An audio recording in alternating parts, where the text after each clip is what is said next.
guys, today I want to discuss certain things about gaming. Today I'm going to talk about gaming, the children, and the parents. Now that is a big issue today's days.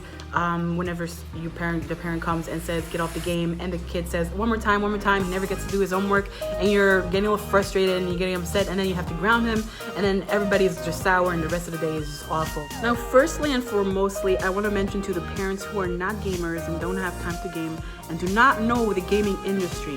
So I want to mention that not all games are for children. They are rated from E, T, and M. And sometimes you give your child a game that they really want and they're nagging you all day because their friends have it, and you end up giving in to a certain game that you don't even know what you're giving to them. And that certain game is rated M, and sometimes, honestly, for my opinion, it's a very bad idea, even though they're still nagging. A no should be a no. If you don't want to give your kid a certain game, at the end of the game, you should say no, and that's it. You should win that actual game. So if your kid is still nagging you on that, try to tell them, we're gonna get you that another game, but that game is a complete no. You cannot have it, and that's it. There's no other say around to it.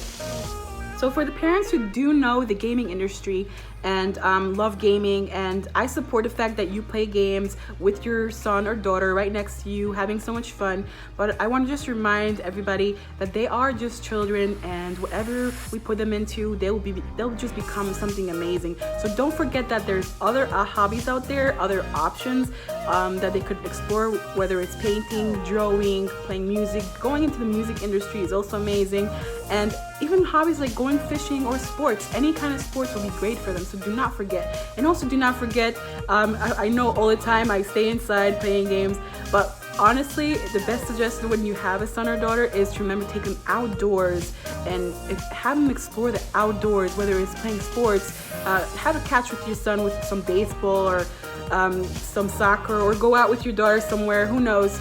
Even go out swimming, it doesn't matter. Go out fishing, go out boating. All of those things are super important for your children's young lives. Like that, they grow up and it molds who they actually are, and they learn what they want to become.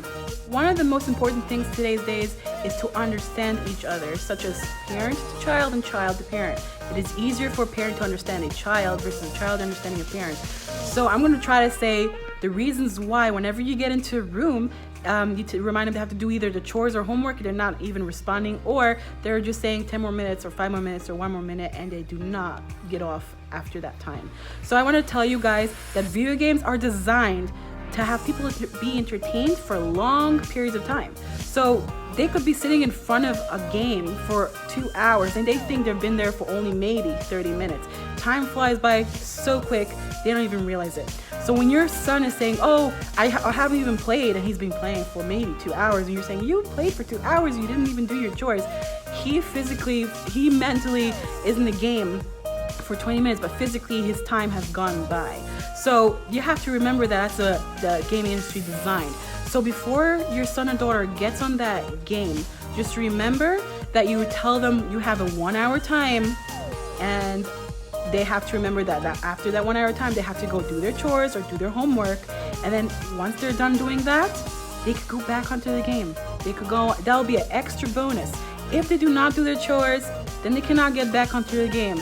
So the motivation to make your children to do chores or to do their homework is by making sure that they could get extra time gaming once everything is done. The quicker it's done, the more gaming time they get. That's a very positive motivation.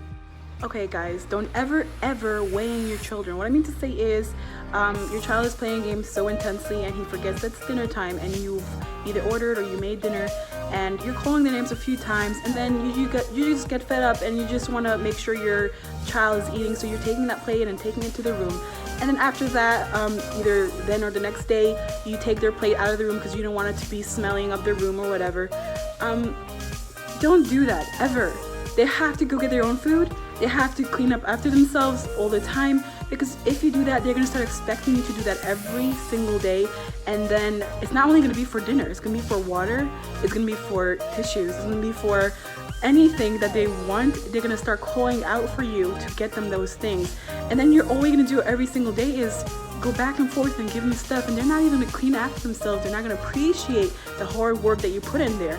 So guys, remember, don't weigh on your children. They are there to clean after themselves.